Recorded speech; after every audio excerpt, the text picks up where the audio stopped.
जी कैफेट आज के लेक्चर का आगाज करते हैं। Lecture number 62। आज के लेक्चर में हम चैप्टर 5 का लास्ट कंसेप्ट डिस्कस करेंगे और उसके बाद चैप्टर 6 का first concept learning objective 1। Chapter 5 में हमने स्टडी किया एक्सेप्टेंस एंड कंटिन्यूअस प्रोसीजर्स।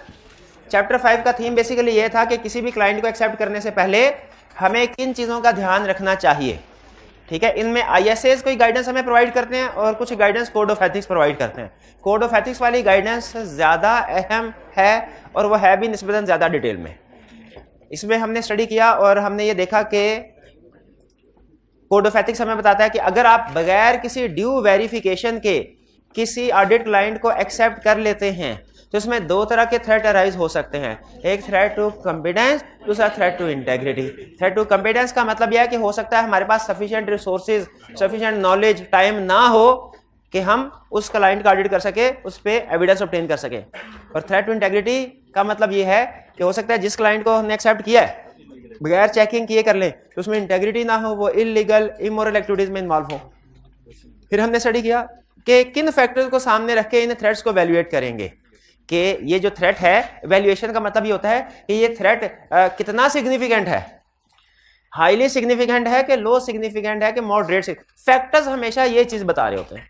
किसी भी थ्रेट को वैल्यूएट करने के लिए जो फैक्टर्स होते हैं वो क्या बता रहे होते हैं कि ये थ्रेट हाईली सिग्निफिकेंट है कि इसकी सिग्निफिकेंस लो है। तो हमने फिर फैक्टर्स को स्टडी किया। फिर फैक्टर्स थ्रेट को वैल्यूएट करने के बाद सेफगार्ड। सेफगार्ड का मतलब क्या होता है? सेफगार्ड वो कोर्स ऑफ एक्शन जो आपको इस सिचुएशन में परफॉर्म करने चाहिए ताकि थ्रेट को खत्म किया जा सके या रिड्यूस किया जा सके। वैसे तो ये एक छोटा सा कंसेप्ट है हमारा एक्सेप्टेंस स्टेज पे कोड ऑफ एथिक्स का, लेकिन असल में ये हमें कोड ऑफ एथिक्स किस तरीके से स्ट्रक्चर्ड है उसके बारे में गाइड करता है। चैप्टर 7 में हम डिटेल में कोड ऑफ एथिक्स स्टडी करेंगे, लेकिन अभी ये इस कंसेप्ट से, चैप्टर 5 के इस कंसेप्ट से आपको ये समझ आना चाहिए कि कोड ऑफ एथिक्स कैसे स्ट्रक्चर्ड है। कोड ऑफ एथिक्स बहुत सी सिचुएशन को डिस्कस करता होगा। एक सिचुएशन तो हमने एट टाइम ऑफ एक्सेप्टेंस पढ़ ली ना, लेकिन ऑडिट में इसके अलावा भी और भी बहुत सी सिचुएशंस होंगी ड्यूरिंग ऑडिट जो हम फेस करते होंगे। तो बाकी का कोड ऑफ एथिक्स ऐसी सिचुएशन को डील कर रहा होगा जो एक्सेप्टेंस के बाद वाली हैं। वो सिचुएशन ज्यादा हैं, लेकिन हर सिचुएशन में तरीकाकार कोड ऑफ एथिक्स का यही होगा जो हमने चैप्टर 5 में सीखा है। क्या तरीकाकार होगा? किसी भी सिचुएशन को हेडिंग देके वो हमें बता रहा होगा इस सिचुएशन में कौन सा थ्रेट क्रिएट होता है, आपने इन थ्रेट को कैसे वैल्यूएट करना है, कौन से फैक्टर, और फिर आपका कोर्स ऑफ एक्शन क्या होना चाहिए। जब कभी आपके जहन में कोड ऑफ एथिक्स आ जाए, आपके जहन में एक ट्रायंगल बन जाए। ट्रायंगल क्या बन जाए? Threat, factors, safeguard. Threat, factor, safeguard. जब कभी जहन में कोड ऑफ एथिक्स आए, आपके जहन में तीन चीजें क्या आनी चाहिए? Threat, factors, safeguards. ये कंसेप्ट आप समझ गए ना? Threat, factor, safe. एक्सेप्टेंस वाला तो है समझ गए होंगे, आपने रटा लगा लिया होगा, लेकिन ये थ्रेट का मतलब क्या है, फैक्टर्स टू वैल्यूएट का मतलब क्या है, सेफगार्ड्स का मतलब क्या है, ये समझ गया कि नहीं? क्योंकि ये नॉलेज कोड ऑफ एथिक्स में बड़ा काम आएगा हमारे। क्लियर? अच्छा, फिर इसके बाद एक छोटा सा कंसेप्ट था, वो कंसेप्ट अभी डिस्कस करते हैं, लेकिन होम असाइनमेंट के वॉल्यूम 1 के क्वेश्चन, वॉल्यूम 2 के क्वेश्चन आज की क्लास में भी डिस्कस नहीं करा। उसमें एक बड़ा क्वेश्चन है, उसकी डिस्कशन मैं आपको लिंक के साथ शेयर कर दूंगा, यूट्यूब में अपलोड करके उसकी डिस्कशन वो शेयर कर दूंगा। बाकी आप देख लीजिएगा, अगर किसी क्वेश्चन में इसके अलावा जो शेयर करूंगा ना लिंक, इसके अलावा अगर किसी केस स्टडी में प्रॉब्लम हुई तो वो आप फिर कल के लेक्चर में पूछ लीजिएगा। उम्मीद है कि प्रॉब्लम होगी नहीं। ठीक है, उम्मीद है कि प्रॉब्लम हो। जब डिस्कशन सुनेंगे तो उसमें आपको बड़े वाला क्वेश्चन तो वैसे ही क्लियर हो जाएगा। वो शायद वॉल्यूम 2 का क्वेश्चन 2 है, 4 है जो सबसे बड़ा है, लेकिन बहरहाल चले, नहीं 2 भी बड़ा है, वो डिस्कशन 2 वाली है, तो 4 वाली फिर अगर आप कहेंगे तो मैं आपके साथ वो डिस्कस कर दूंगा।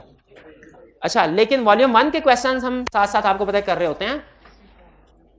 वॉल्यूम 1 में what is the purpose of professional etiquette. ये प्रोफेशनल एटिकेट लेटर क्या होता है? प्रोफेशनल क्लियरेंस लेटर का दूसरा नाम है, लेक्चर के दौरान में एक जगह में मैंने बताया था, आपको याद होगा कि प्रोफेशनल क्लियरेंस लेटर को ही एटिकेट लेटर भी कहते हैं। इसका पर्पस क्या होता है? Sent by an incoming auditor to the outgoing auditor. इसका पर्पस क्या होता है? इसका पर्पस होता है to identify any factor, any reason which may effect decision of accepting the client. ठीक है, यानी एक्सेप्टेंस के डिसीजन से रिलेटेड कोई भी इंफॉर्मेशन, कोई भी फैक्टर है, वो आउटगोइंग ऑडिटर हमें बता दे। क्वेश्चन 4। अच्छा, क्वेश्चन 4 जरा ध्यान से पढ़िएगा। Your firm has received a request for information from B, a firm of auditors, in respect of its prospective external audit client A Limited. ये प्रोस्पेक्टिव ऑडिट क्लाइंट क्या होता है? प्रोस्पेक्टिव का मतलब है expected audit client. A limited, A is currently audited by your firm, but after discovering that A's manufacturing process includes unethical labor practices in its overseas supply chain, your firm decided not to seek reappointment. लेकिन आपको पता चला कि वो unethical practice, for example हो सकता है छोटे छोटे बच्चों से मेहनत करवाते हो, तो आपने फैसला किया कि आप दोबारा रीअपॉइंटमेंट के लिए विलिंग नहीं है। ठीक है, अच्छा अब इसमें मुझे ये बताइए, हम इनकमिंग ऑडिटर, अच्छा कुछ requirement, state the actions what the firm should take with respect to the request for information from B. अब बी कंपनी ने हमें इंफॉर्मेशन के लिए पूछा है, हम इनकमिंग ऑडिटर है कि आउटगोइंग ऑडिटर? हम आउटगोइंग ऑडिटर है। अच्छा हमारे पास लेटर आया, हमें क्या करना? मेरा तो ये ख्याल है कि उसको जवाब दे देना चाहिए, नहीं जवाब देना, क्या करना? सबसे पहले क्लाइंट से परमिशन ऑब्टेन करने हैं। अब ये सारी कहानी यहां से शुरू होगी, ऑब्टेन परमिशन फ्रॉम क्लाइंट। अब यहां से फिर दो हिस्से जाएंगे आगे, क्या? परमिशन ग्रांटेड और परमिशन नॉट ग्रांटेड। अगर परमिशन ग्रांटेड तो फिर प्रोफेशनली, ट्रूथफुली, ऑनेस्टली सारे रेलिवेंट फैक्ट्स बता देंगे, और अगर क्लाइंट परमिशन नहीं देता तो भी रिप्लाई करेंगे, लेकिन अब की बार रिप्लाई में क्या बताएंगे कि हमें क्लाइंट की तरफ से परमिशन नहीं मिली। बाकी दूसरा ऑडिटर चार्टर्ड अकाउंटेंट क्या करेगा ये हमें डिस्कस करने की जरूरत नहीं है, क्योंकि उसने हमसे पूछा नहीं है। उसने तो हमसे इतना, हमारे बारे में इतना पूछा है कि आपकी फर्म को क्या करना चाहिए इस रिक्वेस्ट के कंटेक्स्ट में, तो हमने उसे बता दिया, हम परमिशन लेके कम्युनिकेट करने की कोशिश करेंगे। क्लियर? इनमें कोई प्रॉब्लम हो तो पूछ ले। जी जी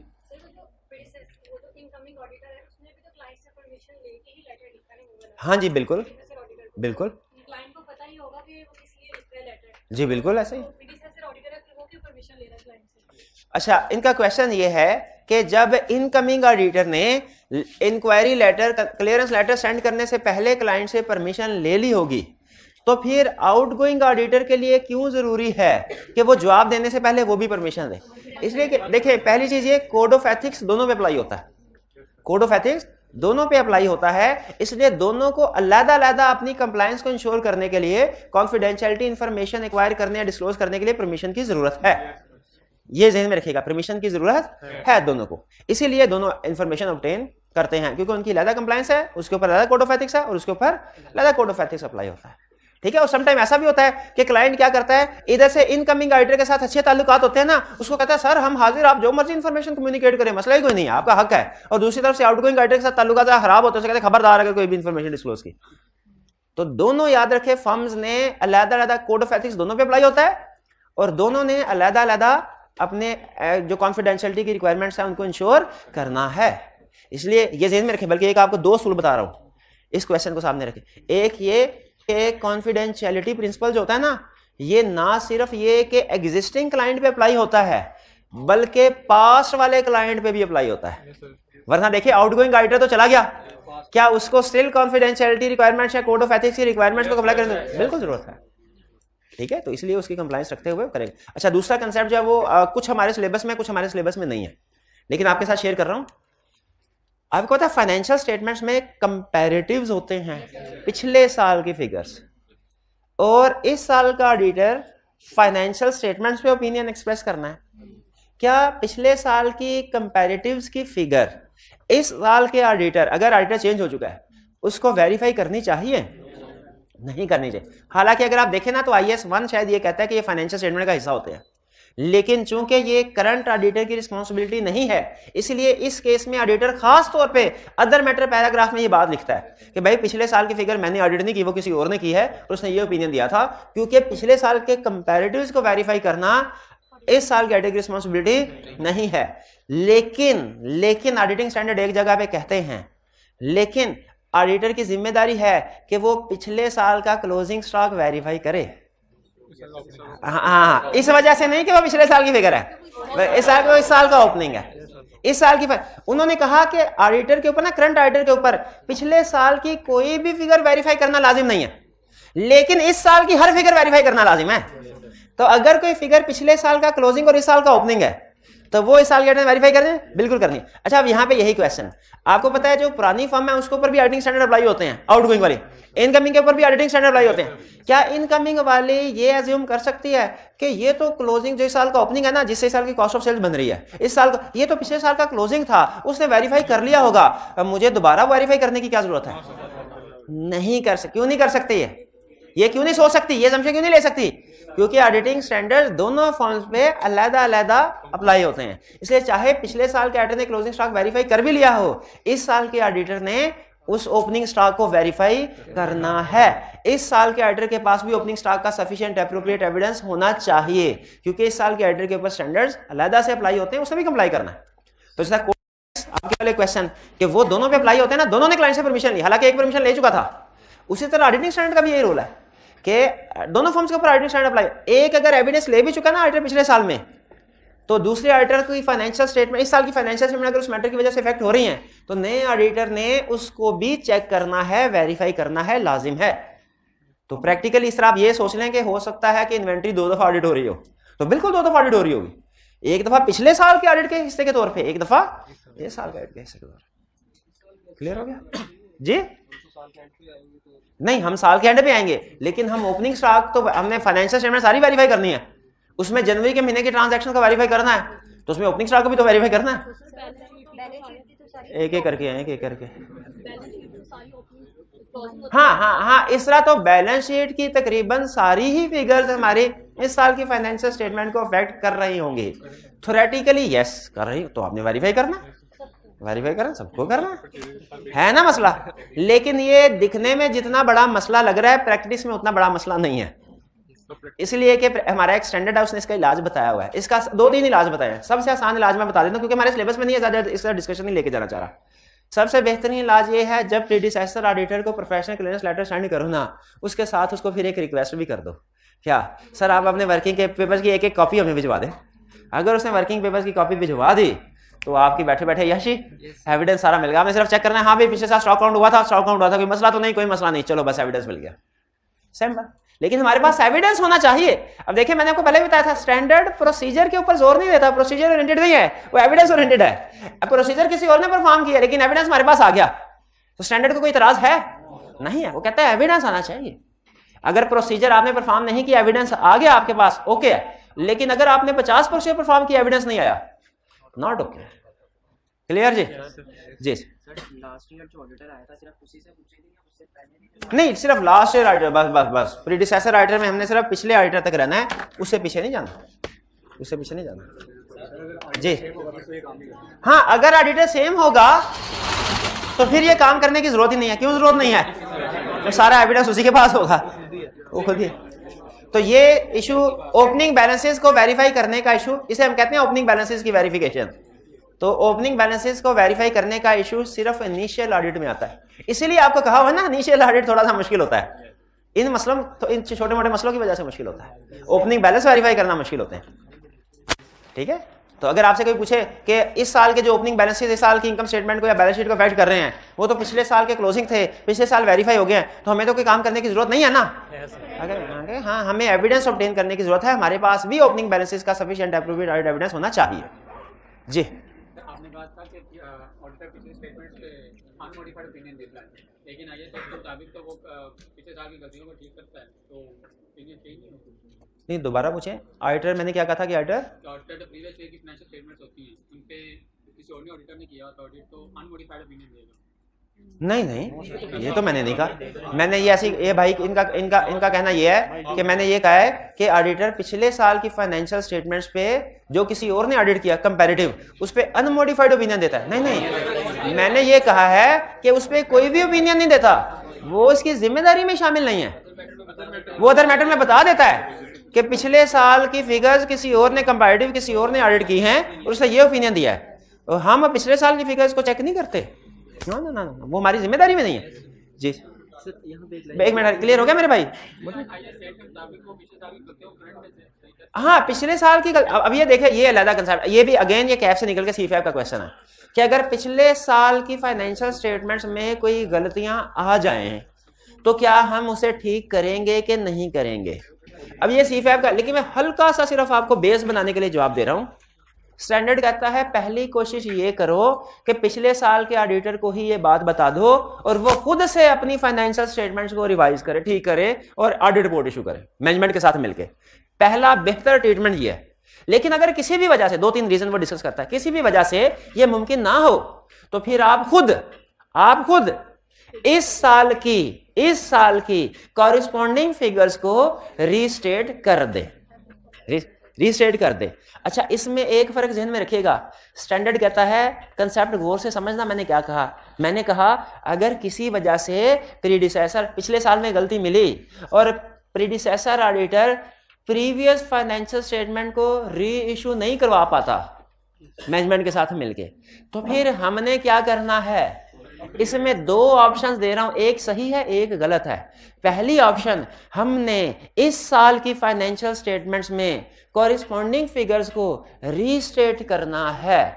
दूसरी ऑप्शन, हमने पिछले साल की फाइनेंशियल स्टेटमेंट्स को मैनेजमेंट के साथ मिलके री इशू करना है। दूसरी वाली ऑप्शन गलत है, दूसरी वाली ऑप्शन, पहली वाली ऑप्शन सही है। अच्छा, कोई स्टूडेंट बता सकता है दूसरी वाली ऑप्शन क्यों गलत है और किस सिचुएशन में ये सही होती? शाबाश। अगर पिछले साल, ये इस वजह से गलत है दूसरी ऑप्शन क्योंकि पिछले साल का ऑडिटर कोई और था, उसका हक है कि अगर फाइनेंशियल स्टेटमेंट में गलती हो गई है तो वो मैनेजमेंट के साथ मिलके उसे री इशू करवाए। लेकिन अगर वो नहीं करवाता तो हमने री इशुएंस की तरफ नहीं जाना, रीस्टेटमेंट की तरफ। लेकिन जहन में रखिएगा, अगर हम खुद ऑडिटर हुए ना पिछले साल के भी, तो हमारी पहली कोशिश क्या होनी चाहिए? री इशू। तो री इशू में और रीस्टेट में फर्क समझ आया कि अगर हमें पिछले साल में गलती नजर आए तो प्रेफर्ड अप्रोच क्या है कि पिछले साल की फाइनेंशियल स्टेटमेंट री इशू करवाई जाए। लेकिन समटाइम्स कुछ हालात में यह पॉसिबल नहीं होता, तो फिर स्टैंडर्ड क्या कहता है कि इसको रीस्टेट कर दो। इससे IAS 8 की कंप्लायंस पूरी हो जाती है। दोनों सूरतों में हो जाती है। हाँ, अगर रीस्टेट करो, impact on report emphasis of matter paragraph आएगा। शाबाश। ये अगर कंसेप्ट समझ आ गया, इनको कहीं नोट कर लें, कभी आपके एडवांस लेवल पे काम आएगा ये कि री इशू और रीस्टेटमेंट।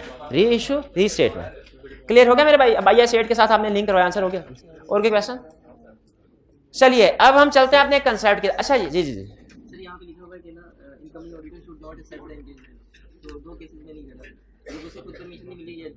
हाँ जी, बिल्कुल। सर, ये इतना बड़ा काम है, क्या फायदा? अच्छा, क्वेश्चन इनका ये है कि सर कोड ऑफ एथिक्स में ये लिखा हुआ है कि अगर इनकमिंग ऑडिटर को प्रोफेशनल क्लियरेंस लेटर सेंड करने की इजाजत ना मिले तो उसने एंगेजमेंट एक्सेप्ट नहीं करनी। और दूसरी बात ये भी लिखी हुई है कि अगर आउटगोइंग ऑडिटर को प्रोफेशनल क्लियरेंस लेटर रिप्लाई करने की इजाजत ना मिले तो भी इनकमिंग ऑडिटर ने एंगेजमेंट एक्सेप्ट नहीं करनी। तो फिर ये इतना ज्यादा काम करने का फायदा क्या हुआ? देखिए, इतना ज्यादा काम करने का फायदा ये हुआ कि हम नुकसान से बच गए। अगर हम ये काम ना करते और क्लाइंट के साथ जो डिसएग्रीमेंट्स वगैरह हैं, जो स्कोप लिमिटेशन क्लाइंट इंपोज करता है, ये हमें पता ना चलती स्टार्ट में, तो ये बाद में पता चलती, उस वक्त हमारे लिए ये ज्यादा प्रॉब्लमेटिक सिचुएशन होती। तो आप यूं कह सकते हैं, अगर आप यूं सोचेंगे ना, ओहो हमने तो थोड़ा बहुत काम किया, लेटर भी लिखा, इन्फॉर्मेशन भी सर्च की, 2-3 दिन लग गए, फिर उसके बाद एंगेजमेंट को एक्सेप्ट नहीं किया, ये तो हमारा 2-3 दिन का नुकसान हो गया। तो भाई ये 2-3 दिन का नुकसान बेहतर है बाद में कहीं फर्म ही पूरी ना पूरी डूब जाए। आपको बताया था ना, ये जो हमारी हिस्ट्री का सबसे बड़ा फ्रॉड है एनरॉन और वर्ल्डकॉम। ठीक है, ये एक हमारी, अब तो बिग 4 की टर्म यूज करते हैं ना, पहले बिग 5 होती थी, बाद में बताइए आर्थर एंडरसन एंड कंपनी। तो उनका इंटेग्रिटी का मसला था मैनेजमेंट का।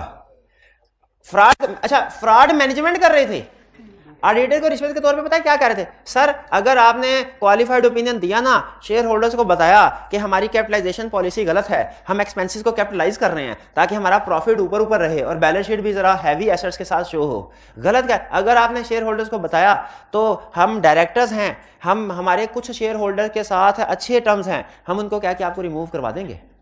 और अगर आप हमारी बात मान लेते हैं तो ना सिर्फ ये कि आप एज ऑडिटर कंटिन्यू करते रहेंगे, बल्कि हम आपको कुछ नॉन इंश्योरेंस सर्विसेज, टैक्स का काम भी हमारा लाखों का आता है, वो टैक्स रिटर्न का काम फाइल करने का वो भी आपको दे देंगे। इसके अलावा कंसल्टेंसी का भी काम होता है हमारा, वो भी मिलियंस में, वो भी आपको दे देंगे। तो ऑडिटर चुप रहा। मतलब रिसर्च में ये लिखा है ऑडिटर चुप रहा। अब बाद में जब ये फ्रॉड सामने आया ऑडिटर हमेशा के लिए चुप तो उन्होंने जो शेयर होल्डर्स थे, अच्छा शेयर होल्डर जो बाकी दूसरे शेयर होल्डर थे, उन्होंने मैनेजमेंट के खिलाफ, जो सीएफओ इसके खिलाफ तो केस किया, ऑडिटर के खिलाफ भी किया कि भाई ऑडिटर को हमने इसलिए भेजा था चेकिंग करे, इसने क्यों नहीं बताया। हालांकि टेक्निकल ग्राउंड, अच्छा ऑडिटर ने पता क्या किया, ऑडिटर ने अजीब काम किया। वकील होते हैं ना कोई रास्ता निकाल लेते हैं।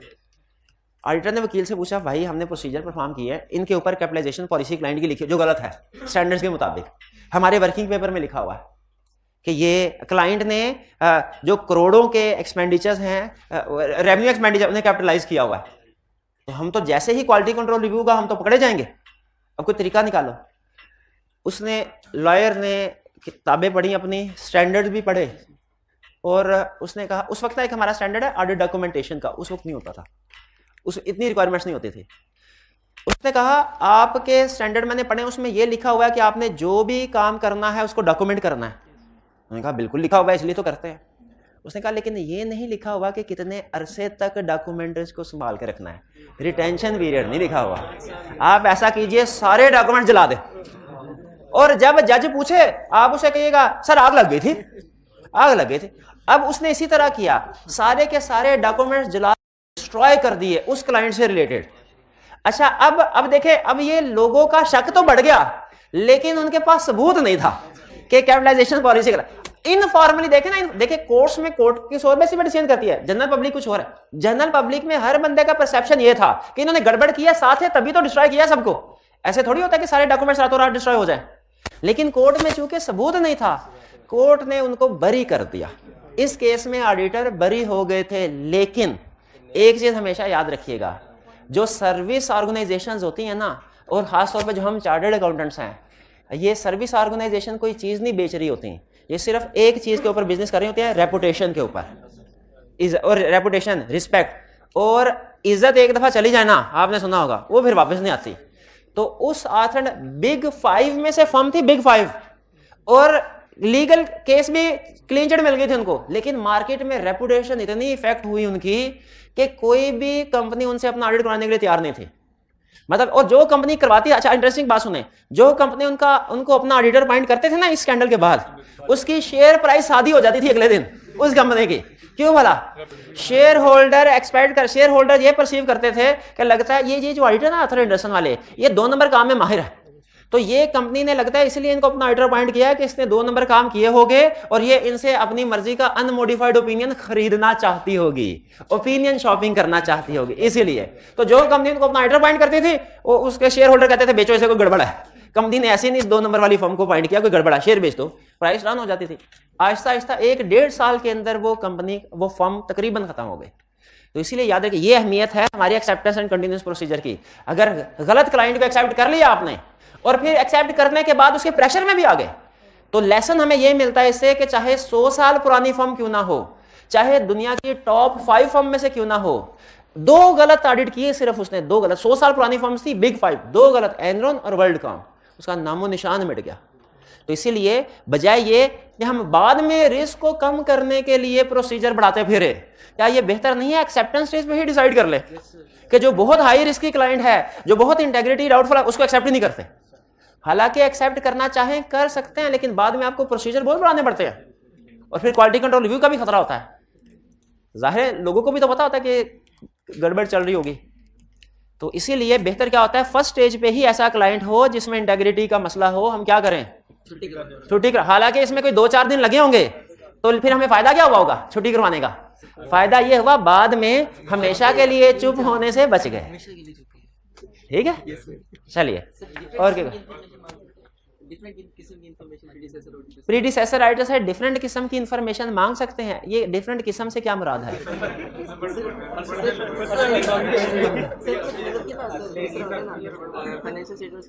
हाँ मांग सकते हैं। अच्छा बिल्कुल, उससे आप एक्सेप्टेंस से रिलेटेड इंफॉर्मेशन भी मांग सकते हैं, उससे आप किसी भी एरिया के जो उसने प्रोसीजर परफॉर्म किए हुए हैं उससे रिलेटेड इंफॉर्मेशन भी मांग सकते हैं। ये कहना चाहिए, बिल्कुल ठीक है। उससे रिलेटेड पार्टी के बारे में भी शाबाश इंफॉर्मेशन मांग सकते हैं, बिल्कुल। ओवरड्यू फीस भी पूछो, वो एक्सेप्टेंस में ही आ जाएगी। ये बताएंगे क्लाइंट को कि हम लोग ये सारी इंफॉर्मेशन। और जी बिल्कुल, क्लाइंट को देखें, क्लाइंट को ना एक दफा इजाजत लेनी होती है, जैसे हमने इंटरनल ऑडिटर में भी ये पढ़ा था, क्लाइंट से एक दफा इजाजत लेनी होती है। सर हम इंटरनल ऑडिटर को यूज कर लें? यूजिंग दी वर्क के लिए या डायरेक्ट असिस्टेंस के लिए। एक दफा क्लाइंट इजाजत दे देना, उसके बाद बार बार क्लाइंट को ये बताने की जरूरत नहीं होती कि हम आज उसे ये काम करवाएंगे, आज उसे ये काम करवाएंगे, नहीं। एक दफा क्लाइंट से परमिशन ले लेते हैं हम कि सर प्रेडिसेसर ऑर्डर को कम्युनिकेट करना है हमने, आपको कोई इतराज तो नहीं है। जब ये कह दें फिर उसके बाद आप उससे जितनी दफा मर्जी कम्युनिकेशन करें, जो मर्जी इंफॉर्मेशन निकलवाएं, बार बार इजाजत लेने की जरूरत नहीं होती। चलिए नेक्स्ट कंसेप्ट है हमारा अजीब सा कंसेप्ट। असल में रीजनल कोड ऑफ एथिक्स में ना इसकी हेडिंग कुछ हो रहा है, इस कंसेप्ट की आईकैप की बुक में हेडिंग कुछ हो रहा है। आईकैप की बुक की जो हेडिंग है थोड़ा सा ट्रिकी है, वो समझ में नहीं आता। वो अकाउंटेंट्स को, चार्टर्ड अकाउंटेंट को समझ आ जाता है, स्टूडेंट्स को समझ। आईकैप की बुक में हेडिंग है work complementary or additional to existing chartered accountant. क्या हेडिंग आई आपकी बुक में? Work complementary or additional to existing chartered accountant. और कोड ऑफ एथिक्स में हेडिंग है सेकंड ओपिनियन। सेकंड ओपिनियन क्या कंसेप्ट क्या है? कंसेप्ट ये है कि हम ऑडिटर हैं, कंपनी का ऑडिट कर रहे हैं, उसने अपनी इन्वेंट्री की वैल्यूएशन लाइफो बेसिस के ऊपर शो करवाई है। हमने कहा ये तो मिस स्टेटमेंट है, इफेक्ट मटेरियल है, हम तो क्वालिफाइड ओपिनियन देंगे। क्लाइंट कहता है नहीं, ये तो हमने जब स्टैंडर्ड पढ़े थे उस वक्त तो इजाजत होती थी इसकी, तो 25 साल पहले। मैं कहा भाई अभी इजाजत नहीं है। मैंने कहा नहीं, मुझे लग रहा है आप झूठ बोल रहे हैं। मैं ऐसा करता हूं कि मार्केट में किसी और चार्टर्ड अकाउंटेंट से पूछ लेता हूं कि इस सिचुएशन में क्या होना चाहिए। अगर कभी डिसएग्रीमेंट हो ना ऑडिटर और क्लाइंट के दरमियान में, तो सम टाइम क्लाइंट ये कहता है, सम टाइम तो क्लाइंट पक्का हो जाता है ना कि मैंने हिलना ही नहीं अपने पॉइंट ऑफ व्यू से। हम कहते हैं भाई हम ठीक है, क्वालिफाइड ओपिनियन देते हैं। सम टाइम क्लाइंट ये कहता है अच्छा मैं किसी और चार्टर्ड अकाउंटेंट से पूछ लेता हूं। अब ये जो किसी और चार्टर्ड अकाउंटेंट से पूछना है ना, ये अलहदा से एंगेजमेंट है। अभी तो आपको इजाजत नहीं, आप मेरे से जितने मर्जी क्वेश्चन पूछ ले। यही अगर मेरी फर्म होती और आप किसी कंपनी में काम कर रहे होते तो एक एक क्वेश्चन के बदले में आप बिलिंग, मैं आपको बिल भेज रहा होता और आप मुझे पेमेंट कर रहे होते, और मैं आपसे कहता कि भाई हर चीज का रिकॉर्ड होगा, आपने क्वेश्चन भी रिटर्न फॉर्म में भेजना है, मेरा आंसर भी प्रॉपर रिटर्न। प्रैक्टिस में तो ऐसे ही काम होता है, चेक भी रिटर्न फॉर्म में। हाँ जी बिल्कुल सही। तो ये याद रखें, ये एक अलहदा से वर्क है, अलहदा से जॉब है, अलहदा से। इसीलिए इसे कहा गया work in addition to existing chartered accountant. Existing chartered accountant के अलावा कोई काम करवाना, या कंप्लीमेंट्री का भी मतलब यही है, फर्दर मजीद काम करवाना। लेकिन ये मजीद काम या एडिशनल वर्क उस चार्टर्ड अकाउंटेंट से नहीं करवाया जा रहा जो ऑडिट कर रहा है, ये किसी दूसरे से। अच्छा अब इसमें मसला क्या है? कोड ऑफ एथिक्स कहता है इसमें थ्रेट क्या होता है? इसमें थ्रेट ये होता है कि जब ये क्लाइंट उस तीसरे चार्टर्ड अकाउंटेंट के पास जाएगा ना मशवरा लेने के लिए उसके पास, तो रिस्क है कि ये कंप्लीट इंफॉर्मेशन नहीं देगा। क्योंकि आपको पता है जब भी कोई किसी दो बंदों की लड़ाई हो, वो किसी तीसरे के पास जाते हैं, तो जो बंदा जाता है वो सारी बातें बताता है, अपना भी कसूर बताता है। वो सिर्फ ये कहता है देखो मेरा जो सर इसने फाड़ दिया, और वो जो उसके बाजू टांगे तोड़ के आया है उसके बारे में नहीं बताएगा। तो उसी तरीके से जब डिसएग्रीमेंट हुआ ना, तो वो जो क्लाइंट गया एडिशनल चार्टर्ड अकाउंटेंट के पास, वो कंप्लीट इंफॉर्मेशन हो सकता है उसको ना दे, और वो चार्टर्ड अकाउंटेंट ऐसा ओपिनियन दे दे इनसफिशिएंट इंफॉर्मेशन के ऊपर जो गलत है, ऐसा मशवरा दे। इसीलिए ये जो प्रोविजन है ना, वर्क कंप्लीमेंट्री और additional to existing chartered accountant, ये बेसिकली उस चार्टर्ड अकाउंटेंट के लिए है।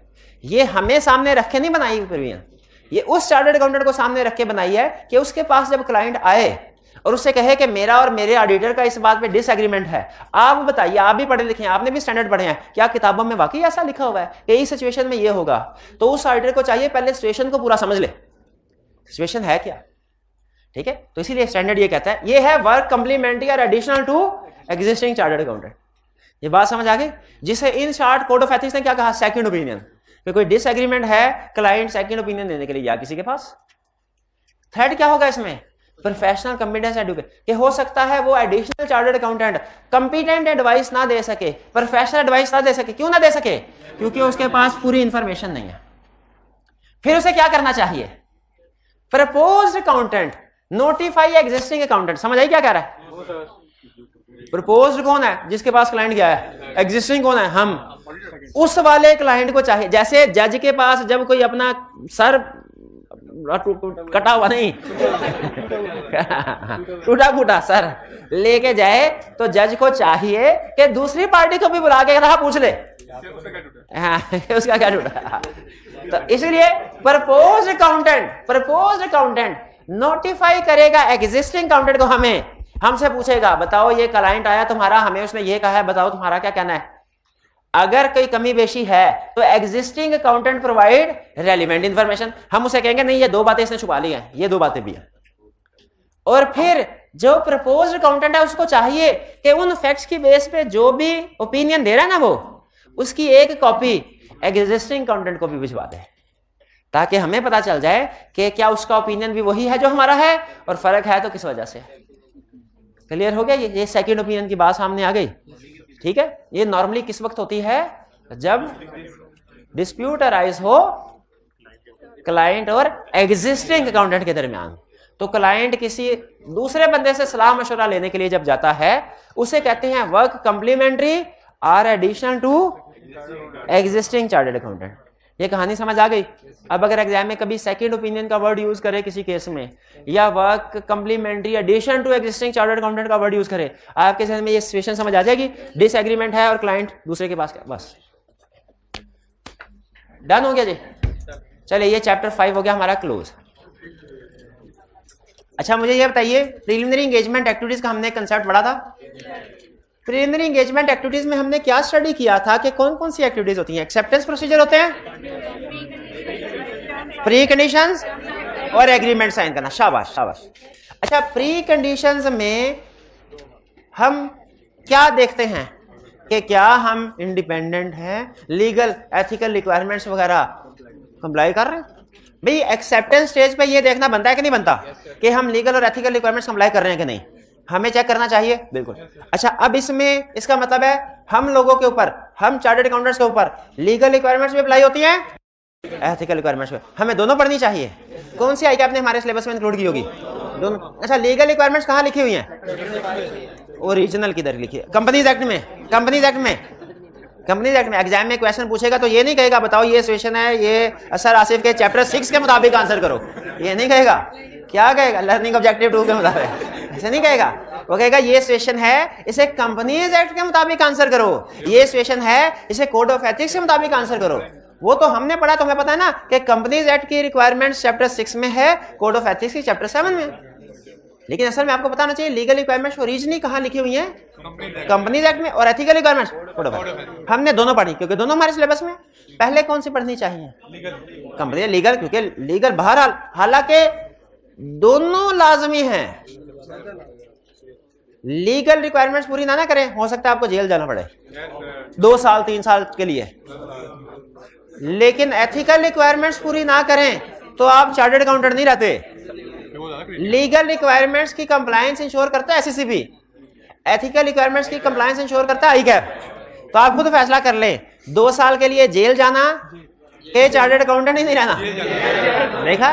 तो एथिकल रिक्वायरमेंट्स को भी इजी ना लें, ये ना समझे कि लीगल रिक्वायरमेंट पूरी करना लाजमी, एथिकल रिक्वायरमेंट्स एथिकल है, एथिक्स हो चाहे करो चाहे ना करो। ना ना ना ना ना ना, हमारे एथिक्स जो हैं ये लाजमी है, लाजमी है। अच्छा आगे चलते हैं। आप लीगल रिक्वायरमेंट्स में आपने,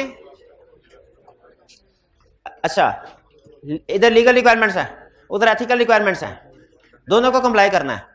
एग्जाम में अगर क्वेश्चन आया, कुछ सिचुएशन ऐसी है जो दोनों में कॉमन है, जो कंपनीज एक्ट में भी डिस्कस हुई है, कोड ऑफ एथिक्स में भी। एग्जाम में अगर क्वेश्चन आया तो किसके मुताबिक डिस्कस करना ना, दोनों के मुताबिक नहीं, रिक्वायरमेंट के मुताबिक। रिक्वायरमेंट में कहा कंपनीज एक्ट के मुताबिक और हम कोड ऑफ एथिक्स भी रगड़ देंगे उधर। शाबाश। रिक्वायरमेंट जो लिखी हुई है उसके मुताबिक। अच्छा अब सुने, अब इसका अब फर्क क्या होगा? फर्क क्या होगा? मैं कुछ 3-4 फर्क आपको बताऊंगा, ये आपने नोट करते रहना, ये आपको केस स्टडी सॉल्व करते हुए हेल्प करेंगे। पहला फर्क, जो लीगल रिक्वायरमेंट्स हैं ये सिर्फ पार्टनर्स पे अप्लाई होती हैं। लीगल रिक्वायरमेंट सिर्फ पार्टनर्स पे अप्लाई होती हैं, लेकिन एथिकल रिक्वायरमेंट्स सारी फर्म पे अप्लाई होती हैं, सारी फर्म पे अप्लाई होती हैं। सारी फर्म से क्या मुराद है? सारी फर्म से मुराद पार्टनर भी है, मैनेजर भी है, और आप जैसे ट्रेनी स्टूडेंट्स भी हैं।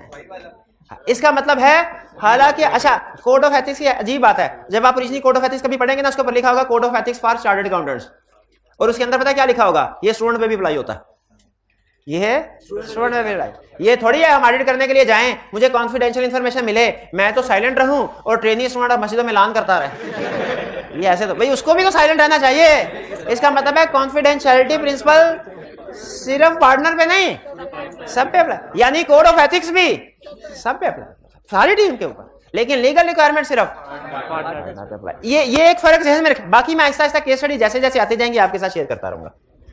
अच्छा, ये बात चैप्टर 5 के एंड पे ना लिखे, चैप्टर 6 के शुरू में लिखे। हाँ जी, अब हम स्टडी करने जा रहे हैं legal compliance with legal requirements. इस चैप्टर में हम क्या सीखेंगे? इस चैप्टर में सीखेंगे ऑडिटर्स के ऊपर लीगल रिक्वायरमेंट्स कौन कौन सी अप्लाई होती हैं, और वो हमसे डिफरेंट सिचुएशंस में पूछेगा, बताओ इसमें किसी रिक्वायरमेंट की वायलेशन तो नहीं हो रही, और डेफिनेटली हो रही होगी। हमने आइडेंटिफाई करना है, लेकिन आइडेंटिफाई करने से पहले पता होना चाहिए कि रिक्वायरमेंट्स क्या अप्लाई होती हैं चार्टर्ड अकाउंटेंट्स पे, ऑडिटर्स पे। तो अब वो हमसे हमें सिखा रहा है, ठीक है। पहली चीज, अच्छा इसमें सिखाएगा क्या? इसमें सिखाएगा ऑडिटर को किसने अपॉइंट करना है, अपॉइंटमेंट कौन करेगा, कब करेगा, कैसे करेगा, किसको करेगा। फिर सुन लें, इस चैप्टर में क्या सीखेंगे? स्टैट्यूटरी ऑडिटर की अपॉइंटमेंट कौन करेगा, कब करेगा, कैसे करेगा, किसको करेगा, कितने में करेगा, ये नहीं है, कौन करेगा और कब करेगा। ये डिस्कस हुआ है लर्निंग ऑब्जेक्टिव 1 में, ये डिस्कस हुआ है। Authority for appointment and removal of statutory auditor. पहली हेडिंग क्या है चैप्टर की? Authority for appointment and removal of statutory auditor. इसमें हम क्या सीखेंगे कि ऑडिटर की स्टैट्यूटरी ऑडिटर की अपॉइंटमेंट कौन करेगा, कब करेगा। फिर इसके बाद अगली हेडिंग क्या है learning objective? Procedure for appointment, कैसे करेगा, कैसे करेगा, नहीं क्यों करेगा, नहीं क्यों तो करेगा, लॉ ने कह दिया तो करेगा, भाई ने कह दिया करने का तो करने का, लॉ ने कह दिया करने का तो करने का, फिर दोबारा से पढ़ाना पड़ेगा, भूल गया मैं। ये चैप्टर हमें क्या सिखा रहा है कि स्टैट्यूटरी ऑडिटर की अपॉइंटमेंट कौन करेगा, कब करेगा, कैसे करेगा, किसको करेगा, किसको। अब सुने, कौन करेगा और कैसे कब करेगा, यह है learning objective 1, authority for appointment and removal of statutory auditor. और लर्निंग ऑब्जेक्टिव 2 क्या है? Legal procedure. लीगल प्रोसीजर में हम सीखेंगे कैसे करेगा, कैसे करेगा। और फिर इसके बाद क्या है? Rights and duties. ये छोटा सा कंसेप्ट है।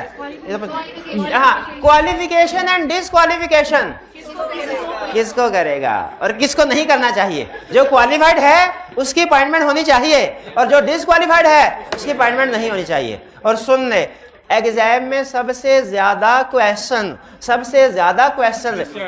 आपके ICAP की क्वेश्चन बैंक में, इस चैप्टर में से सबसे ज्यादा क्वेश्चन क्वालिफिकेशन डिसक्वालिफिकेशन के है, इसको करना है।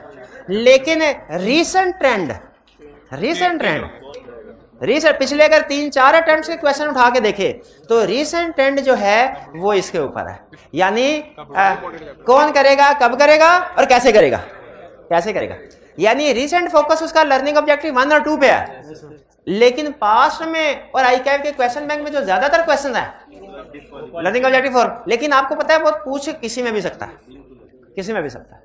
तो इसलिए हमने सारे ध्यान से, ये इसलिए क्योंकि ज्यादा चांसेस यही हैं कि रिसेंट ट्रेंड को अगर फॉलो करता है तो वो लर्निंग ऑब्जेक्टिव 1 या 2 में से क्वेश्चन उठाएगा। लेकिन कहीं क्योंकि आपको पता है ज्यादातर प्रैक्टिस है किसकी, लर्निंग ऑब्जेक्टिव 4 की, ICAP के क्वेश्चन बैंक में भी और पास्ट पेपर में ऑन दी होल। तो अभी हम स्टार्ट करते हैं। ये आपको ओवरऑल थीम बता दिया चैप्टर का कि क्या सीखने जा रहे हैं। अभी हम सीखने जा रहे हैं, ये कौन, ये दिल्ली स्टैंडर्ड टाइम कौन बता रहा है? अभी कहाँ टाइम हुआ, और अभी 15 मिनट पूरे बाकी पड़े। अच्छा, मैंने आपको क्लास के स्टार्ट में कहा था, अच्छा आप मेरी बातों को ले लेना इजी। मैंने स्टार्ट में कहा था मेरा टाइम जाया ना करे, असाइनमेंट आराम से सामने रखा करें। जिस स्टूडेंट के पास जाता हूँ कहता ठहरे सर मैं अभी बैग से निकालता है, अभी बैग से निकालता टाइम जाए। मैंने आपको उस वक्त कह दिया था भाई देखिए जो नियत करके वहां पढ़ाना है, वरना फिर अगस्त में जाना पड़ेगा। आप शायद अगस्त में आने के लिए तैयार होंगे, मैं तैयार नहीं हूँ, मैं हरगिज तैयार नहीं हूँ। इसीलिए जो मैं प्लान करके वो तो पढ़ा के जाना है, चाहे 11 क्यों ना बचे। आइंदा भी अगर आप इसी तरह असाइनमेंट लेट चेक करवाया करेंगे ना, जब कह देता हूँ असाइनमेंट सामने रखें तो सबको असाइनमेंट सामने रखने चाहिए। पास सर अभी देख रहा हूँ, अभी निकालता हूँ, दिल तो करता है एक गर्दन उड़ा दूं मैं। जिंदगी में सबसे ज्यादा बुरा इंसान मुझे बोला था जो मेरा टाइम जाया करवाता, तो अब मैं भी आपका टाइम जाया करवाऊंगा मैं टाइम 10:30 से, अभी ये 2-3 मिनट जाया करवाए ना, हालांकि बढ़ा सकता था, इसीलिए करवाया क्योंकि जब 10:30 हो जाएंगे ना, उसके बाद जो आपकी हालत होती है ना, थोड़ी देर दाएं बाएं मूव करें उन्हें उड़ा जाता, तो छोड़ूंगा नहीं आप। हाँ बढ़ा दे। सुन भैया, आपको चाहिए था कि असाइनमेंट्स, आपको रोज का पता है ना, ये रोज का काम है, तो आप चाहे मेरे आने से पहले असाइनमेंट सामने रखें, मैं आऊँ असाइनमेंट चेक करता। ना मैंने असाइनमेंट चेक करना छोड़नी है, ना आपने मेरा टाइम जाया करना छोड़ना है, हाँ, और ना मैंने आपको एक्स्ट्रा बैठाना छोड़ना है। हाँ जी बिल्कुल। 30 for appointment and removal, 30 for appointment and खामोश। 30। अच्छा, पहली चीज हमें क्या सिखा रहा है? पहली चीज ये सिखा रहा है कि ऑडिट करवाना किसके लिए रिक्वायर्ड। अच्छा, ये गौर से सुन ले, इसको बाजू का आप मिसअंडरस्टैंड कर लेते हैं एक दूसरी रिक्वायरमेंट के साथ। कह रहे हर ऐसी कंपनी, हर कंपनीज के लिए ऑडिट करवाना रिक्वायर्ड है, सुबह ऐसी कंपनी जो प्राइवेट है और पेड अप कैपिटल 1 मिलियन या कम है। इसका मतलब है अगर किसी कंपनी का पेड अप, प्राइवेट कंपनी है, पेड अप कैपिटल 6 लाख है, उसके लिए ऑडिट करवाना रिक्वायर्ड नहीं है। तो पहली चीज ने क्या सिखाई भाई, ये देख लो अपॉइंटमेंट की तरफ जाने से पहले कि आपकी कंपनी के लिए ऑडिट करवाना रिक्वायर्ड भी है कि नहीं। तो ऑडिट करवाना किसके लिए रिक्वायर्ड है? Every private company. किसके लिए? हर कंपनी के लिए, सिवाय उसके जो प्राइवेट है। और अच्छा, प्राइवेट है, पेड अप कैपिटल 1.5 मिलियन है, शाबाश। आगे चलें, अब पता चल गया तो करेगा कौन? ये डिपेंड करता है कि ऑडिटर कौन से वाला है। ऑडिटर कितनी किस्म का होता है? ऑडिटर बहुत सी किस्म का होता है। एक है फर्स्ट ऑडिटर, एक है सब्सीक्वेंट ऑडिटर, एक है कैजुअल वैकेंसी, और एक है मिड टर्म रिमूवल। ठीक है, बहरहाल स्टार्ट करते हैं। पहला फर्स्ट ऑडिटर से क्या मुराद है? कंपनी की जिंदगी का पहला ऑडिटर, यानी जो इनकॉर्पोरेशन के फौरन बाद अपॉइंट किया जाता है। लॉ ये कहता है फर्स्ट ऑडिटर की अपॉइंटमेंट कौन करेगा? First auditor shall be appointed by board of director within 90 days of incorporation. First auditor will be appointed by board of directors within incorporation. If directors fail to appoint, तो फिर कौन appoint करेगा? Commission करेगा। अब सुनिए, exam में question आया, who shall appoint first auditor? Board of director. Fail within 90 days, fail, pass. आपसे जब पूछे ना कौन, आप क्या था, 2 हरफी बात करते हैं डायरेक्टर्स, उसे बताना है कि डायरेक्टर्स कब अपॉइंट करेंगे, और अगर वो अपॉइंट नहीं करते फिर कौन करेगा। ये कंप्लीट आंसर है। सिर्फ ये नहीं कह देना first auditor shall be appointed by directors. जब भी कोई पूछे who shall appoint first director, तो क्या बताना है? First director shall be appointed by first auditor shall be appointed by board of directors within 90 days of incorporation. If director don't appoint within prescribed period, then commission. Clear? एक वैसे commission से मुराद SCCP, security and commission Pakistan. भैया clear हो गया? एक question में उसने कहा कंपनी इनकॉर्पोरेट हुए 80 दिन हो गए हैं, अपॉइंटमेंट नहीं हुई, अब डायरेक्टर को याद आया अपॉइंटमेंट करनी थी, कर सकते हैं। एक में कहा 120 दिन हो गए, ओके ठीक है। सब्सिक्वेंट ऑडिटर कौन होता है? सब्सिक्वेंट ऑडिटर होता है फर्स्ट डायरेक्टर के बाद जो भी पार्ट, ये दूसरा भी हो सकता है, 50वां भी हो सकता है, 50वां भी हो सकता है। सब्सिक्वेंट ऑडिटर कौन अपॉइंट करेगा? मेंबर्स कहां? एजीएम में। या आपने शायद सीला पढ़ा है कैप 7, तो उसमें ऑर्डिनरी बिजनेस में एग्जांपल होती थी कि first auditor shall be appointed by directors within 90, और subsequent auditors shell be appointed by member eight AGM. और अगर मेंबर्स एजीएम में अपॉइंट नहीं करते तो फिर कमीशन करेगा, कमीशन करेगा। भाई क्लियर हो गई ये बात? आगे चलते हैं। कैजुअल वैकेंसी, कैजुअल वैकेंसी का मतलब क्या होता है? तीन याद रखना है, डेथ, डिस्क्वालिफिकेशन। कैजुअल वैकेंसी का मतलब क्या है? डेथ भी, डिस्क्वालिफिकेशन भी, डेथ भी, डिस्क्वालिफिकेशन, ये कैजुअल वैकेंसी है। ठीक है, डेथ और डिस्क्वालिफिकेशन। अगर डेथ या डिस्क्वालिफिकेशन हो जाए उसे कहते हैं कैजुअल वैकेंसी। इस सूरत हाल में कैजुअल वैकेंसी कौन फिल करेगा? डायरेक्टर्स। कितने दिन में? With in 30 days of its occurrence. और अगर डायरेक्टर कैजुअल वैकेंसी को 30 दिन में फिल ना करें, यानी फर्स्ट ऑडिटर डायरेक्टर 90 दिन में नहीं करते तो कमीशन, सब्सिक्वेंट मेंबर्स एजीएम में नहीं करते तो casual vacancy with in 30 days नहीं करते तो। अच्छा, इसमें एक चीज में रख लीजिएगा, कैजुअल वैकेंसी अगर तो ऑडिटर ना सोल प्रोप्राइटर, उसकी डेथ हुई तो ये कैजुअल वैकेंसी होती है।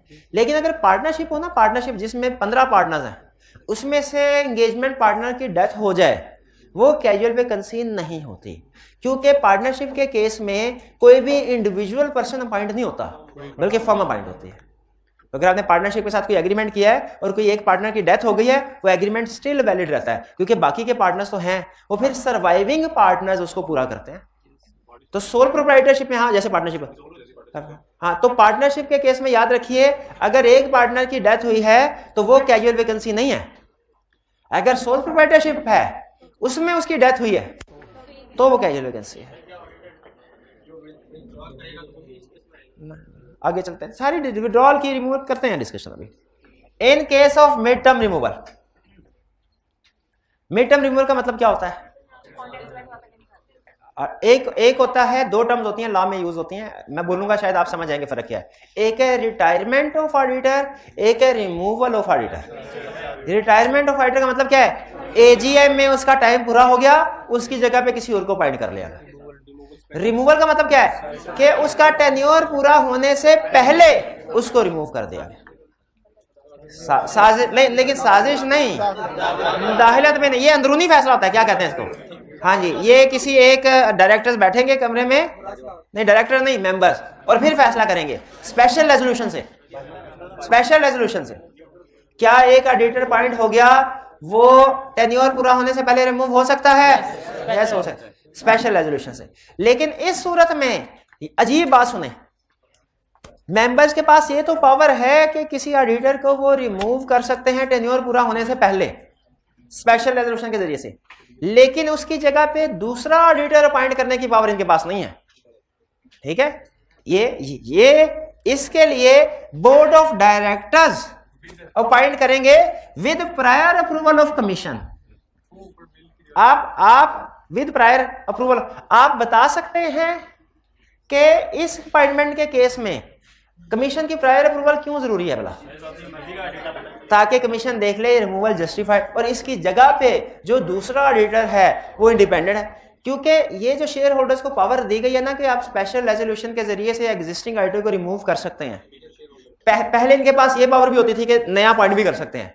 तो ये करते थे ओपिनियन शॉपिंग। ओपिनियन शॉपिंग का मतलब क्या? अपनी मर्जी का ओपिनियन खरीदना। ये मार्केट में जाते थे और कहते थे हमारा पुराना ऑडिटर है, उसको रिमूव कर दिया है, हमारी बात नहीं मान रहा था। आप में से बताइए कौन ऐसा ऑडिटर, सारे ऑडिटर बैठे हैं, बताइए आप में से कौन ऐसा जो हमारी बात मानने को तैयार है? इसने कहा मैं तैयार हूं। हमने कहा जो तुम्हें अपॉइंट कर देते। इस प्रैक्टिस को डिस्करेज करने के लिए कमीशन ने कहा कि जब आप रिमूव किया करेंगे ना, तो उसके बाद जो अगला ऑडिटर अपॉइंट होगा वो मेरे से अप्रूवल लेके आ, मैं चेक करूंगा अप्रूवल देने से पहले क्या ये दूसरा ऑडिटर इंडिपेंडेंट है, सही है, ये आपने इसको खरीदा तो नहीं कहीं। तो ये इसीलिए मिड टर्म रिमूवल के केस में प्रायर अप्रूवल रिक्वायर्ड है। क्लियर? अभी तक हमने 4 पढ़े केसेस। फर्स्ट ऑडिटर की appointment, subsequent, casual vacancy, mid term removal. If disqualified person is appointed. अच्छा, जैसे मैंने बताया कि इसी चैप्टर में एक ये भी क्राइटेरिया लिखा हुआ है क्वालिफाइड और डिसक्वालिफाइड, कि किसको करना चाहिए पॉइंट, किसको नहीं। अगर कंपनी किसी ऐसे पर्सन को ऑडिटर अपॉइंट कर दे जो कि डिसक्वालिफाइड है, तो फिर क्या होगा? वो अपॉइंटमेंट होगी वॉइड। अगर आपने लॉ पढ़ा है तो टर्म से वाकिफ होंगे, वॉइड एब इनिशियो। पहले दिन से ही वाइड, चाहे 30 मार्च को अपॉइंटमेंट की एक ऑडिटर की, 15 अप्रैल को पता चला ये चार्टर्ड अकाउंटेंट नहीं है तो एमबी है, तो उसने जो दरमियान में 2 हफ्तों में काम किया हुआ है ये भी 0, और उसे इसके पैसे भी कोई नहीं मिलना है। Appointment wide. इस सूरत हाल में कमीशन फिर आके किसी क्वालिफाइड ऑडिटर को अपॉइंट करेगा। अच्छा, इसमें एक ट्रिकी पॉइंट को समझ लीजिए। एक सिचुएशन है कि अपॉइंटमेंट के वक्त ही वो पर्सन डिसक्वालिफाइड था और उस डिसक्वालिफाइड पर्सन को अपॉइंट किया गया, वो ये कंसेप्ट है। एक है अपॉइंटमेंट के वक्त वो पर्सन क्वालिफाइड था, बाद में किसी इशू की वजह से डिसक्वालिफाइड हुआ, वो ये कंसेप्ट है। दोनों में फर्क है, भी फर्क ज़हन में रखेंगे। यानी एक है डिसक्वालिफाइड पर्सन को ही पॉइंट किया, एक है पॉइंट सही बंदे को किया, वो बाद में डिसक्वालिफाइड हो गया। दोनों कंसेप्ट डिफरेंट है। कैजुअल वैकेंसी का क्या मतलब है? पहले क्वालिफाइड था, बाद में डिसक्वालिफाइड था। और अगर ऑडिटर अनविलिंग टू एक्ट है, ये है जिसको आप कहते हैं ना रिजाइन कर दे, वो ये है। अगर ऑडिटर अनविलिंग टू एक्ट है, अच्छा, रिजाइन और विड्रॉल दोनों का 100% सेम मीनिंग है। फर्क सिर्फ यह है कि ऑडिटिंग स्टैंडर्ड विड्रॉल का वर्ड यूज करते हैं और लॉ रिजाइन का वर्ड यूज करते हैं। If auditor is unwilling to act, resign करना चाहता है, रिजाइन कर दिया, कर सकता है, इसकी जगह पे अपॉइंटमेंट कौन करेगा? ठीक है, नहीं बाकी सिंपल, 1-1, 2-2 मिनट भी नहीं है। नहीं बस नहीं, आपने टाइम जाया करना, कर ले, मुझे इतराज नहीं। ऑडिटर का टेन्योर क्या होता है? Date of appointment. अच्छा, कुछ स्टूडेंट कहते हैं 1 साल, गलत है। एक एजीएम से ले फ्रॉम डेट ऑफ, ये भी गलत है, एक एजीएम से दूसरी एजीएम, क्योंकि लाजमी नहीं ऑडिटर की अपॉइंटमेंट एजीएम में ही हो। फर्स्ट ऑडिटर की अपॉइंटमेंट एजीएम में थोड़ी हुई, कैजुअल वैकेंसी की अपॉइंटमेंट एजीएम में थोड़ी हुई। तो टेन्योर सही क्या है? From date of appointment till the conclusion of next AGM, वरना अगली एजीएम में 2 ऑडिटर हो। आपको पता है वो जो दूसरा प्रपोज्ड ऑडिटर जिसकी अपॉइंटमेंट होती है ना, वो भी बैठा होता है। तो वो बैठा होता है, लेकिन अपॉइंटमेंट से पहले उसकी हैसियत ऑडिटर की नहीं होती। वो जब एजीएम एंड होगी फिर वो from date of appointment till conclusion of next AGM. Clear हो गया? 1 ईयर कभी नहीं लिखना। एक केस स्टडी में था कि एजीएम एक्सटेंड हो जाती ना, सीला में पड़ा, तो एक्सटेंड हो तब क्या होगा? हमने कहा नो प्रॉब्लम, ऑडिटर का टाइम भी एक्सटेंड हो गया, क्योंकि उसका तो एजीएम जब तक एजीएम नहीं एंड होगी। एक में था कि एजीएम पोस्टपोन होगी, वो क्या कहते हैं, एडजॉर्न हो गई, ये भी कंसेप्ट था। तो अब क्या, अब बताइए एडजॉर्नमेंट में कौन ऑडिटर है? वही है बात, क्योंकि एजीएम का कंक्लूजन नहीं हुआ। लॉ ने वर्ड लिखा है conclusion of AGM. Removal of auditor हो सकती है, एक है एजीएम पे, बेसिकली रिटायरमेंट का नाम दिया जाता है, और एक है रिमूवल एजीएम से पहले, ये मिड टर्म रिमूवल है। क्लियर? रिटायरमेंट और मिड टर्म रिमूवल में फर्क समझ आ गया? रिटायरमेंट के केस में अगले ऑडिटर की अपॉइंटमेंट कौन करता है? कमीशन नहीं है, ये चीज मेंबर्स करेंगे। और मिड टर्म रिमूवल में board of directors with prior approval of commission. Remuneration कौन डिसाइड करेगा? जो अपॉइंट करेगा। यानी अगर डायरेक्टर ने अपॉइंट किया तो डायरेक्टर, अगर मेंबर ने अपॉइंट किया तो कमीशन ने। प्रैक्टिकली लेकिन ये होता है, मेंबर, आपने डेलीगेशन अथॉरिटी का कंसेप्ट पढ़ा हुआ है? प्रैक्टिकली मेंबर्स अपॉइंट कर देते हैं ऑडिटर को, लेकिन फिर कहते हैं जो हमारी रिम्यूनरेशन डिसाइड करने वाली अथॉरिटी है ना, वो हमने डायरेक्टर को डेलीगेट कर दी। फिर उनके बिहाफ पे डायरेक्टर निगोशिएशन कर रहे होते हैं, लेकिन ये डेलीगेट अथॉरिटी करेंगे तो फिर डायरेक्टर निगोशिएशन कर सकेंगे, वरना नहीं, वरना मेंबर्स ही डिसाइड करेंगे रिम्यूनरेशन क्या होगी। साइन कौन करेगा ऑडिट रिपोर्ट पे? साइन होंगे फर्म नेम्स। अच्छा, आपको पता है ऑडिटिंग स्टैंडर्ड क्या कहते थे? ऑडिटिंग स्टैंडर्ड ये कहते थे रिपोर्ट साइन हो सकती है इंडिविजुअल पर्सनल नेम से भी, फर्म के नेम से भी, और दोनों से भी। पाकिस्तान में रिक्वायरमेंट क्या है? रिपोर्ट साइन होगी फर्म के नाम से, पर्सनल से नहीं, फर्म के नाम से, लेकिन पर्सनल नेम लिखा जाएगा। साइन करना और है, नाम लिखना और है, दोनों में फर्क है। दोनों में चेक बुक के ऊपर नाम लिखा होता है आपका, साइन नहीं होते, साइन नहीं होते। तो ऑडिट रिपोर्ट के ऊपर साइन कौन करेगा? अच्छा, आप टेक्निकली सुनिए लीगल वर्डिंग। ऑडिट रिपोर्ट पे साइन करेगा एक पार्टनर इन फर्म नेम और नीचे अपना नाम लिखेगा। भाई लाइन समझ आई? अगर एक फर्म में उसके 20 पार्टनर हैं, एक पार्टनर है मिस्टर हसन, उसने ऑडिट किया है, फर्म का नाम है Abdali and company chartered accountants, तो साइन कौन करेगा? अब्दाली हसन करेगा। हसन है इन दिन, हाँ, यानी हसन साइन करेगा ना, जब साइन करेगा तो वो लिखेगा Abdali and company chartered account, ऐसे इसी तरह के साइन होते हैं। अब्दाली एंड कंपनी करेगा पार्टनर, मैनेजर नहीं क्यों करेगा? अगर कोई मैनेजर साइन करने लगेगा उसे एक लगाएंगे। करेगा पार्टनर किस नाम से? फर्म के नाम से, और नीचे अपना नाम लिख देगा। Engagement partner of this audit was mister Hasan, me नहीं, mister Hasan, mister Hasan, me, पता नहीं कौन मी करी है। भाई क्लियर हुआ? ये फर्म का नाम भी ना, नहीं सॉरी, फर्म के साइन भी ना, नाम भी क्लियर। अब आपकी होम असाइनमेंट सुन लें, और अगर आप चाहते हैं कि कल भी इसी तरह आप 10 मिनट एक्स्ट्रा बैठें तो नो प्रॉब्लम, असाइनमेंट अपने बैग में रखिएगा, जब मैं आपसे पूछूं निकाल लीजिएगा। आज का लेक्चर यहाँ पे खत्म करते हैं हम। अल्लाह हाफ़िज़।